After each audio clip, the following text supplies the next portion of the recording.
사랑합니다. 축복합니다. 어떤 사람이 훌륭한 랍비에게 지혜를 가르침을 받기 위해서 찾아갔습니다. 그 랍비는 그를 제자로 받기 전에 한 가지 테스트를 해보겠다고 그랬어요. 그래서 그 시험이 뭔가 했더니 아주 시험은 간단한 것이었습니다. 어느 두 사람이 굴뚝 청소를 했는데 한 사람은 얼굴이 시커멓게 돼서 나왔고 또 한 사람은 얼굴이 깨끗한 모습으로 나왔다는 것입니다. 그러면 그 둘 중에 누가 먼저 가서 얼굴을 씻겠느냐 하는 질문이었습니다. 여러분은 누가 먼저 가서 씻을 것 같아요? 그 이야기를 듣고는 이 사람이 당연히 더러운 사람이 먼저 가서 씻을 것입니다. 그렇게 대답을 했어요. 그러니까 랍비는 당신은 틀렸다고. 당신은 내가 지도해 줄 수 없다. 그렇게 이야기를 하는 것입니다. 왜 그러냐 물었더니 이 랍비가 해주는 대답이 이렇습니다. 씻으러 간 사람은 더러운 사람이 아니라 더러운 사람을 본 사람이라는 것이에요. 얼굴이 더러운 사람은 상대방이 깨끗하니까 자기도 깨끗한 줄 알기 때문에 씻으러 가지 않는데, 아니 이 얼굴이 더러운 사람을 본 이 깨끗한 얼굴을 지닌 사람은 자기 얼굴도 더럽다고 생각하기 때문에 빨리 가서 얼굴을 씻는다는 것입니다. 그래서 이 사람이 좀 실망하고 돌아갔어요. 그 다음에 다시 이제 열심히 몇 년간 공부를 하고 이 랍비를 또 찾아갔습니다. 그래서 당신의 제자가 되고 싶습니다. 그렇게 했는데 그러자 또 시험 문제를 내는 거예요. 그게 뭐냐? 똑같은 시험 문제를 냈어요. 그 굴뚝에서 두 사람이 청소를 했는데 한 사람 얼굴은 깨끗하고 한 사람 얼굴은 더럽다는 거예요. 그럼 누가 먼저 가서 씻을 거냐? 그런 분이 그걸 이게 질문하니까 이미 한번 겪었잖아요. 그래 얼마나 자신 있어요. 다른 문제 나오면 우리도 자신 있잖아요. 그래서 이 사람이 얼굴이 깨끗한 사람이 가서 먼저 얼굴을 씻을 것입니다. 그렇게 얘기를 했어요. 그랬더니 또 틀렸다는 거예요. 그러면서 당신은 내 제자가 될 수 없다고 돌아가라고 그렇게 얘기하는 거예요. 그래서 아니 왜 그러냐 그랬더니 이 랍비가 이렇게 대답을 했답니다. 얼굴이 더러운 사람은 일을 열심히 했기 때문에 먼저 씻으러 가고, 깨끗한 사람은 일을 별로 하지 않았기 때문에 자기가 별로 씻어야 될 생각을 갖지 못한다는 거예요. 그래서 씻으러 가지 않는다는 겁니다. 여러분, 이 질문과 대답은 아마 100번을 한다 해도 맞출 수가 없을 겁니다. 왜 그렇습니까? 답은 지금 랍비의 마음에 달린 거예요. 랍비가 어떤 마음을 갖느냐? 이 사람을 내가 제자로 받을 거냐 하면은 합격을 시켜주겠지만 그렇지 않다면 어떻게 하겠어요? 계속해서 틀렸다고 할 수밖에 없는 겁니다. 첫 번째 질문은 지혜로 받아들일 수 있는 그런 것입니다. 그러나 두 번째에 이르면 우리는 그것을 지혜라고 말할 수 없고 임의성, 또 상대성, 나아가서는 가진 자의 폭력성이라고 말할 수밖에 없는 그런 것을 느낄 수 있습니다. 원칙이나 공정성이 또 합리성이나 객관성이 없이 부당하게 그 지금 자기가 원하는 대로 그 모든 걸 결정한다는 그런 느낌이 들잖아요. 여러분, 오늘 우리가 사는 이 시대도요, 이러한 판단의 폭력성이 아주 두드러지게 나타나는 그런 시대입니다. 소위 지식인이라고 하는 일부 사람들은요, 객관성이 없이 제멋대로 판단을 하면서 그것을 아무 부끄럼 없이 그냥 매스컴에 나와서 막 떠들어대요. 거짓인 걸 알면서도 막 거짓이 아니라고 하면서 막 얼마나 짓거려야 되는지 몰라요. 뿐만 아니라 힘 있는 자들은 또 자신들의 그런 잘못된 것들을 다 그럴듯한 언어적 논리를 가지고 그것이 그걸 다 합리화시켜버려요.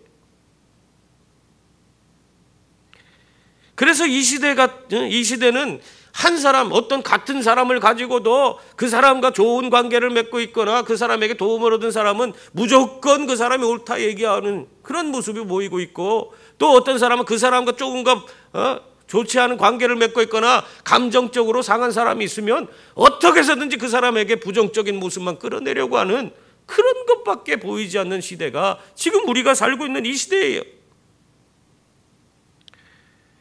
예수님 당시의 모습은 어떨까? 오늘 이 성경을 보면 예수님 당시도 별 수 없더라. 오늘 우리가 사는 시대처럼 예수님 당시에도 예수님에 대한 평가를 내리는 거 보면 이러한 사람들의 그런 생각을 완전히 여실히 드러나는 것을 볼 수 있습니다. 오늘 특히 맹인이 눈을 뜬 사건을 보면 예수님에 대한 판단을 하는 유대인들이 정말 어떻게 보면 예수님에 대해서 부정적으로 어떻게 해서든 끌어내리려고 하는 그런 모습을 살펴볼 수 있습니다.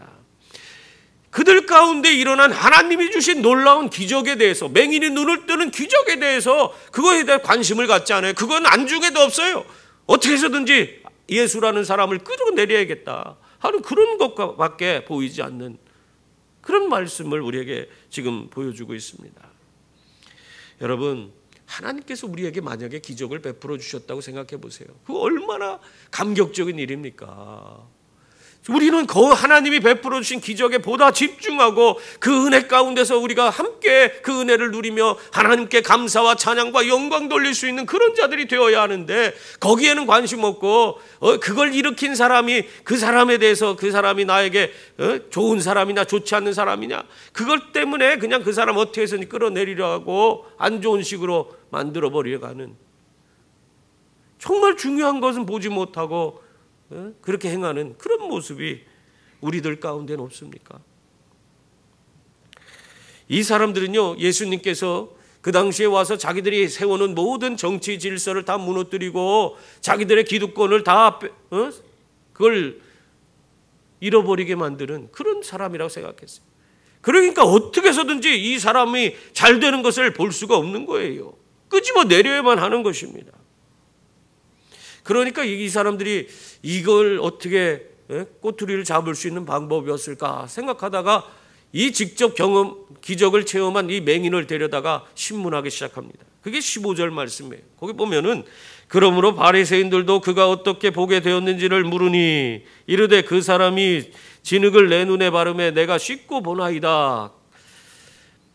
유대인들은 이 맹인이 눈에 띈 경위를 아주 자세히 물어봤습니다. 그러나 맹인의 말을 통해서 들으면 들을수록 예수님을 흠잡을 만한 그런 구석이 없는 거예요. 오히려 하나님의 기적이 이 예수를 통해 이루어졌다는 것만이 더 온전하게 세상에 드러날 수밖에 없는 그런 모습인 것입니다.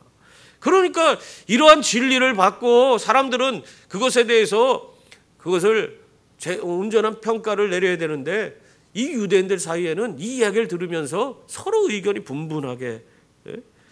16절 말씀 보세요. 거기 보면은 바리새인 중에 어떤 사람은 말하되 이 사람이 안식일을 지키지 아니하니 하나님께로부터 온 자가 아니라 하며, 어떤 사람은 말하되 죄인으로서 어떻게 이러한 표적을 행하겠느냐 하여 그들 중에 분쟁이 일어났다.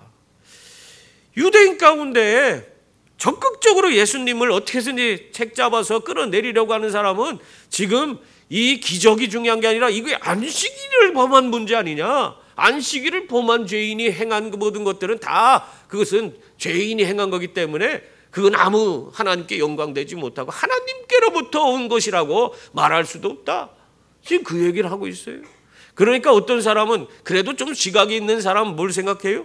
그게 뭐 중요하냐, 이런 일은 하나님이 하시는 일이지 어떻게 그게 하나님으로부터 온 일이 아니라고 하냐 하면서 서로 의견이 분분해져서 그들 가운데 분쟁이 일어났다 하는 것입니다.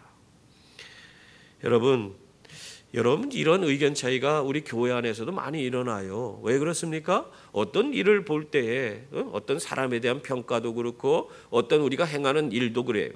그 모든 것이 하나만이 꼭 한 가지 방법만이 그 일을 이루는 그런 방법이 아니에요. 항상 양면을 갖고 있어요. 그것 아니고도 다른 방법으로도 얼마든지 그 일을 이룰 수 있기 때문에 우리들의 생각이 다 다를 수 있어요. 다양한 생각을 가질 수 있어요. 그런데 중요한 것은 이렇게 견해차가 날 때에 그럼 우리는 어떻게 돼야 하는 것이냐 하는 것입니다. 우리가 견해차가 없을 수가 없어요. 근데 어떤 사람들은 자기가 주장하는 것만이 오로지 그것만이 되어야 한다고 생각하고 그걸로 인해서 그것이 이루어지지 않으면 그냥 화를 내고 어떻게든지 다른 사람들을 흠잡고 끌어내리려 하면서 그냥 자기 이야기만이 옳다고 주장하는 그런 사람들이 있어요. 그래서 교회를 힘들게 하고 어렵게 하잖아요. 근데 그게 아니라는 거예요. 우리가 이러한 견해차가 있을 때에는 그거는 내가 지금 생각하는 것과 하나님의 생각이 무슨 차이가 있는지를 살펴봐야 돼요. 항상 하나님께서 원하시는 것이 무엇인지를 먼저 구하는 자들이 되어야 돼요. 하나님이 기뻐하는 것이 무엇인지를 찾아야 돼요. 지금 이 일을 통해서 정말 하나님께서 영광 받으시는가? 이 일이 정말 하나님 기쁘시게 하는 일인가? 그걸로 먼저 우리가 분별해야 됩니다.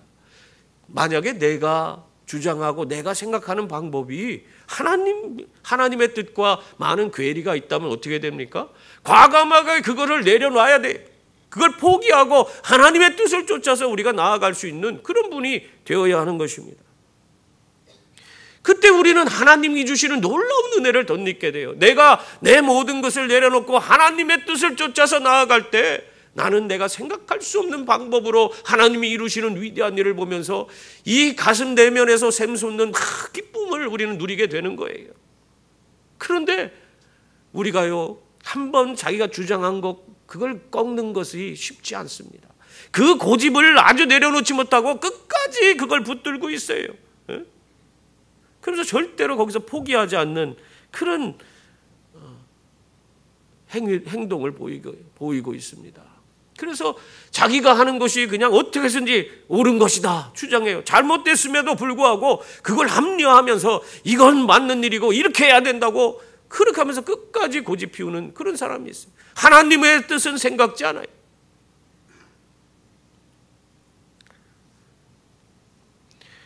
시내의 유명 옷가게에서 딱 하루 날을 잡아서 아주 유명 메이커에서 50% 세일을 한다고 했습니다. 아마 그러면 우리 가운데서 많이 그곳에 쫓아갈 사람들이 있을 거예요.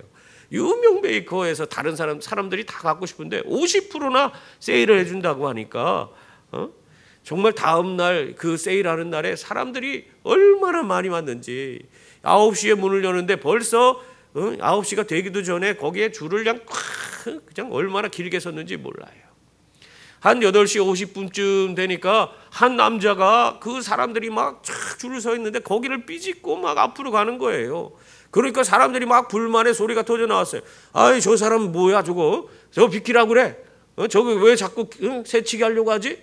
하면서 막 뭐라고 하는 거예요. 그래서 막 밀쳐냅니다. 그런데도 이 사람이 막 그 사람들 사이를 비집고 들어가는 거예요. 심지어 화가 난 남자들이 그 사람 끌어내서 그냥 멱살을 잡고 주먹으로 몇 대 구타도 하고 그런 줄수라고 제대로 서서 정정당당하게 그래 입장해야지 이게 뭐냐고. 그래서 소리를 호통을 칩니다. 그러니까 두들겨 맞고 그냥 그렇게 하던 사람이 그러다가 거기서 몸을 털고 일어서면서 하는 소리가 다시 한번 나한테 손을 대면은 내가 절대로 이 가게 문을 열지 않겠소. 내가 이 가게의 사장이요. 그렇게 얘기하더래요. 사람들이 자기가 옳다고 생각하는 거 그거 지금 사장이 그 가게 문을 열러 가는데 자기 생각에는 줄을 서는 게 옳다고 생각하는 거잖아요. 그걸 사람이 왜 그렇게 하는지 묻지도 않고 그냥 자기 생각 자기 판단에 의해서 그냥 끄집어내고 밀쳐내고 두들겨 패고 우리들의 모습이 그런 모습들이 많다는 거예요. 그러면서 내가 아는 것이 옳다고 여기는 거예요. 여러분, 이 유대인들은요, 하나님의 아들이신 예수님이 그들 가운데 오셔서 정말 맹인이 눈을 뜨게 하는 놀라운 기적을 베풀어 주셨습니다. 그렇지만 이 사람들은 그 예수님이 싫어서 예수님이 자신들이 얘기하고 한 모든 것들을 많은 부분을 막 수정하고 그것이 옳지 않다고 이야기하고 기존 질서를 막 무너뜨리고 그렇게 하는 거니까 자기들이 누리고 있는 모든 것들을 그들이 예수님으로 말미암아 빼앗기게 생겼기 때문에 예수님이 기적을 행해도 그거 기적이 아니야. 어떻게 해서든지 예수님을 이 기적을 행한 하나님의 위대한 일을 행했음에도 그를 영접하지 않습니다. 눈에 지금 맹인이 눈을 뜬 살아있는 증거가 있음에도 불구하고 자신들의 그 입지를 내려놓을 수가 없기 때문에 그 예수님을 자꾸 밀어내는 거예요. 어떻게든 책을 잡으려고 하는 겁니다. 참 안타까운 거예요. 이렇게 고집이 세요. 우리들 가운데에도 이런 모습이 정말 얼마나 많은지. 우리가 하나님을 예배하는 교회라고 하지만 정작 중요한 이 예배당 안에 우리 심령 안에 하나님이 정말 내 인생의 구주와 주인으로 내 모든 것을 다스리고 있습니까? 우리 교회를 하나님이 이끌어가고 있어요? 여러분 자신 있게 얘기할 수 있습니까? 내 자신의 모든 것을 내가 주님께 맡기고 주님이 나를 다스려서 하나님의 위대한 일에 나를 사용하고 있습니까? 오히려 나는 내가 원하는 그 가치를 쫓으며 예수님을 오히려 내 삶에서 밀어내고 있지는 않습니까?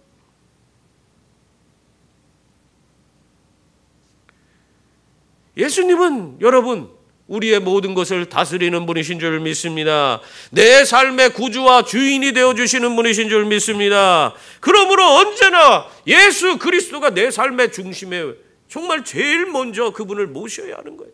그분의 다스림을 받아야 하는 거예요.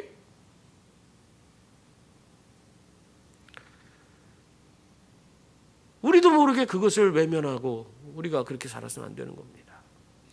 결국 이런 사람들 가운데 분쟁이 일어나니까 이 유대인들은 이 기적의 당사자인 맹인을 다시 불러서 그를 다시 그에게 질문합니다. 17절 말씀이에요. 이에 맹인되었던 자에게 다시 묻되 그 사람이 내 눈을 뜨게 하였으니 너는 그를 어떠한 사람이나 하느냐? 대답하되 선지자니이다. 이 유대인들은요, 예수님을 직접 만나고 그분이 베풀어 주시는 기적을 경험한 맹인이 가장 옳은 대답을 하겠지, 그렇게 생각하고 질문을 했습니다. 근데 맹인이 뭐라고 하겠어요? 단번에 그는 선지자입니다, 그렇게 얘기하는 거예요. 좀 이 부정적인 그런 얘기, 뭐 그 사람 내가 잘 알지 못하고 뭐 어쩌긴 그 꼬투리 잡을 만한 뭐 그런 얘기가 나오면 좋았는데, 그렇지 않고 이 사람은 단지 예수님은 선지자입니다, 그렇게 얘기를 하는 거예요. 왜 그렇습니까? 이 맹인에게 있어서는 예수님께서는 자신의 삶을 바꾸고 변화시켜 주신 그런 분이에요. 하나님의 기적을 자신의 삶에 일으켜 주신 분 아닙니까? 그러니까 그는 이러한 하나님의 기적을 자기에게 베풀어 주고 하나님의 뜻을 펼쳐나갈 수 있는 분이 선지자라고 생각하고 있는 거예요. 사실 이러한 생각은 우리가 예수님에 대해서 다 알잖아요.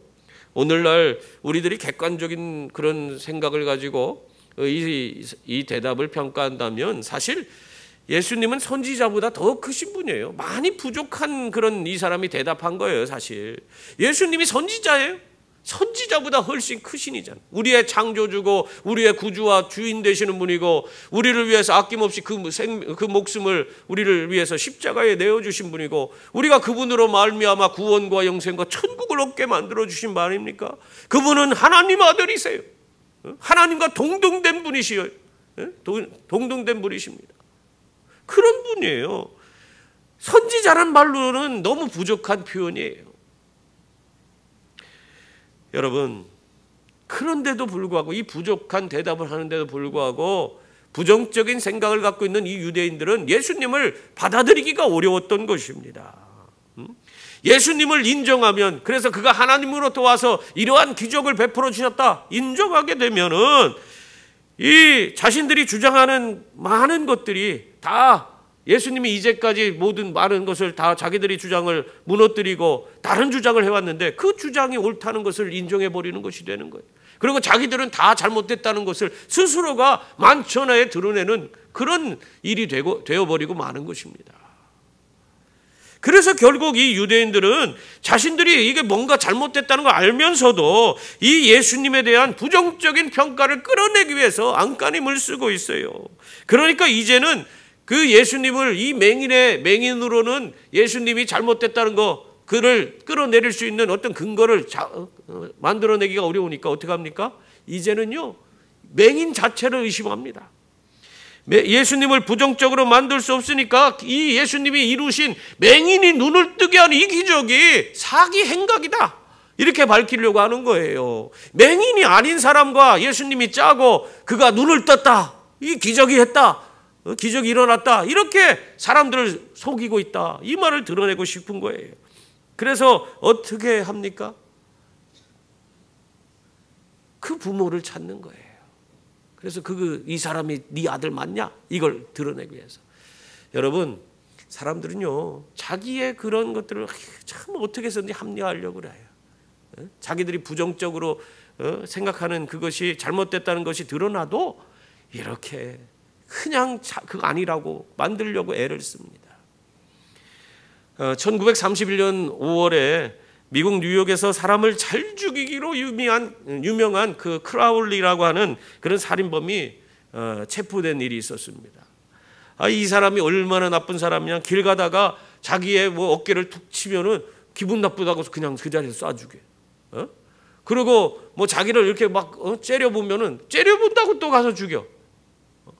그런데도 이 사람은 죄책감을 하나도 안 느꼈다고 그래요. 왜? 자기가 정당하게 그렇게 행동을 했다고 생각하는 거예요. 그 사람들이 나쁜 사람이고 자기에게 먼저 그렇게 나쁜 표정을 짓고 그렇게 자기 어깨를 치고 그랬기 때문에 죽어도 당연하다고 여겼다는 거예요. 그래서 죄책을 느끼지 않았다는 겁니다.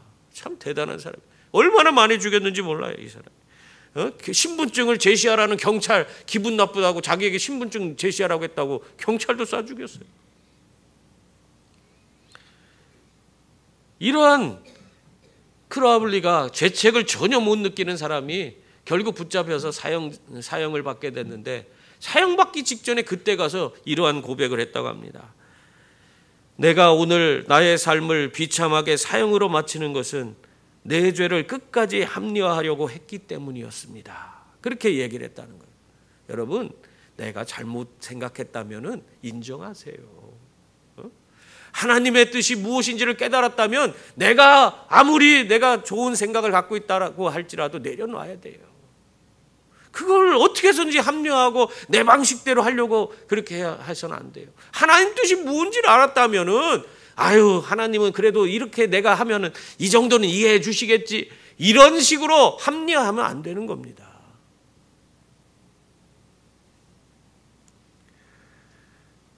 지금 유대인들은요, 어떻게 해서든지 자기들의 잘못이 드러나지 않도록 자기들이 하는 모든 것들을 합리화시키기 위해서 부정적인 잘못된 것을 알면서도 그걸 그렇게 고집스럽게 그걸 지키려고 애를 쓰고 있어요. 그래서 정말 지금 이 맹인이 눈을 뜬 기적이 예수님에게서 하늘로부터 온 것이 아니라는 그걸 증명하기 위해서 이게 그 부모를 소환합니다. 그리고 19절 말씀에 이렇게 얘기하고 있죠. 이는 너희 말에 맹인으로 낳았다 하는 너희 아들이냐? 그러면 지금은 어떻게 해서 보느냐?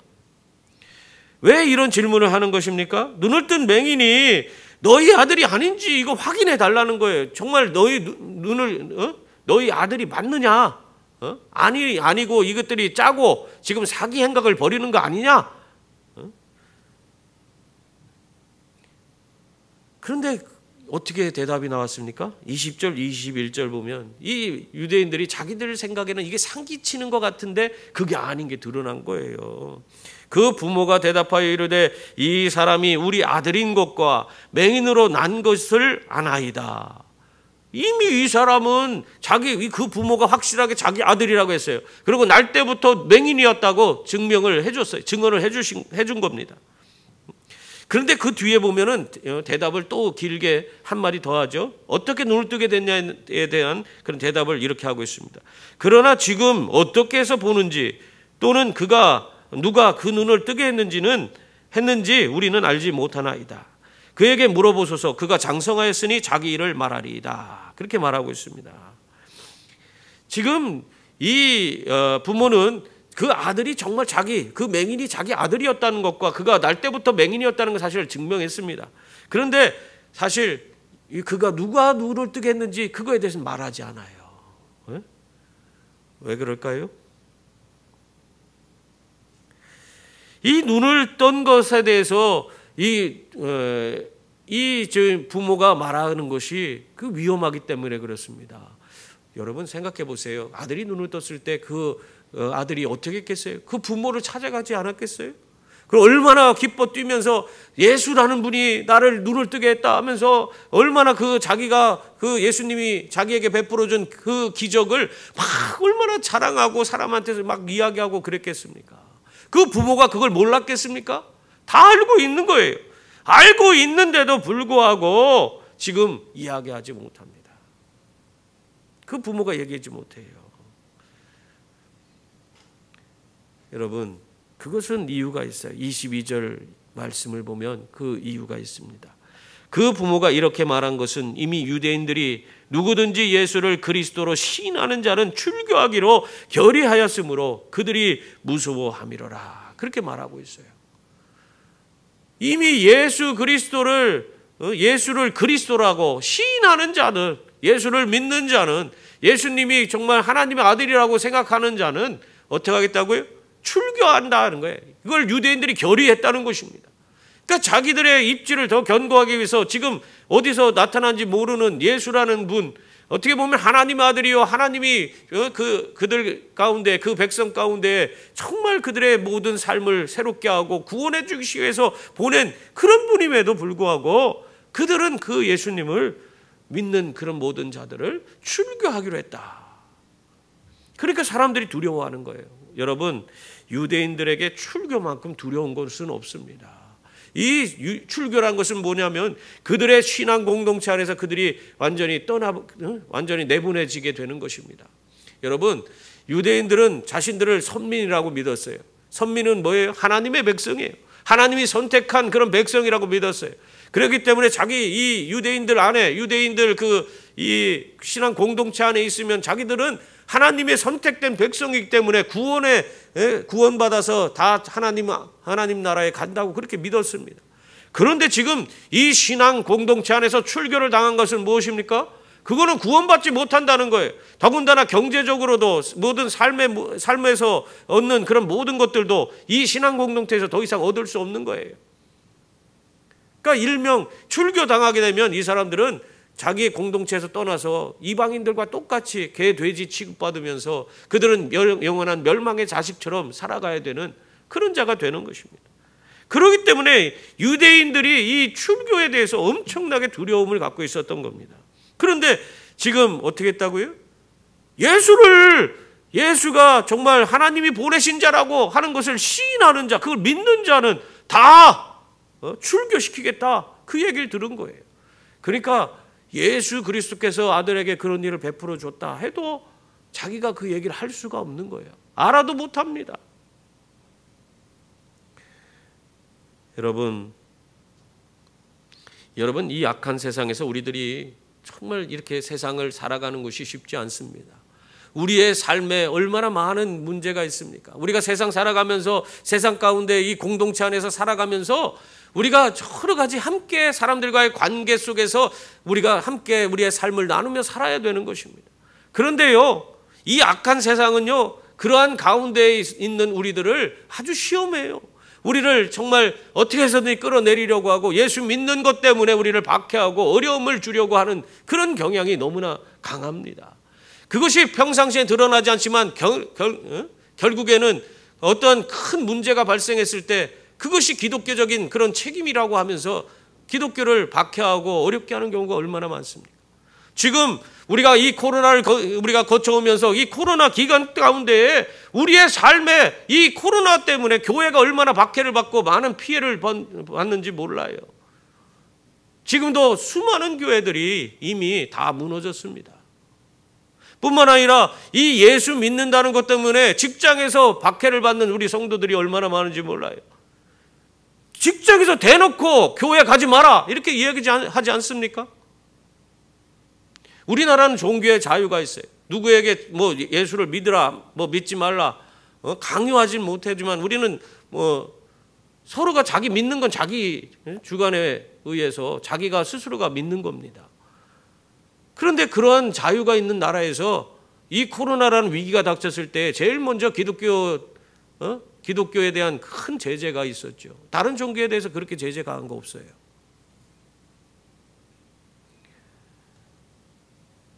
여러분, 그런데도 불구하고 우리들 아무 소리 하지 못하고 거기에서 숨죽이며 지내왔습니다.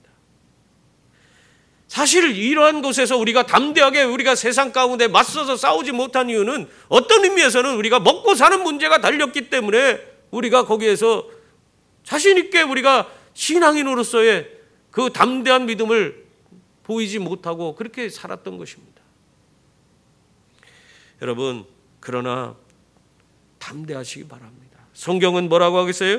마태복음 10장 28절에 보면 예수님께서 몸은 죽여도 영혼은 능히 죽이지 못하는 자들을 두려워하지 말고 오직 몸과 영혼을 능히 지옥에 멸하실 수 있는 이를 두려워하라고 말씀하고 있어요. 사람을 두려워하지 말고 하나님을 두려워하라고 말씀하고 있습니다. 근데 우리는 너무 사람이 두려워요. 그래서 아무것도 말하지 못해요. 사람의 비난이 두려워서 우리 신앙을 접는 그런 어리석은 자들이 되었어요.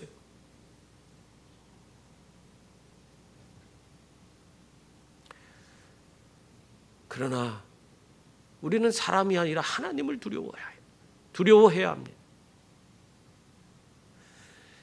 언제나 하나님을 경외하고 하나님의 도우심 가운데에서 믿음으로 살아야 합니다.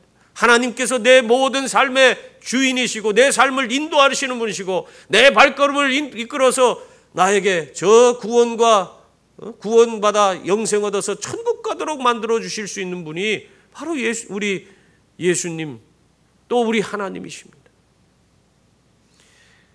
그러므로 여러분, 우리가 담대한 믿음을 가지고 우리가 하나님을 믿는 그 신앙을 지키며 세상과 겨루어 이길 수 있는 그런 분들이 다 될 수 있기를 바랍니다. 사랑하는 성도님들, 진리는 가리운다고 가리워지지 않습니다. 그러므로 언제나 진리 가운데서 진실을 말하고 행하는 그런 분들이 다 될 수 있기를 바랍니다. 그래서 오늘도 우리의 삶 속에서 살아 역사하시는 예수님을 통해서 언제나 세상을 이기고 담대한 믿음으로 살아가는 저와 여러분이 될 수 있기를 주님의 이름으로 축원합니다. 기도하겠습니다.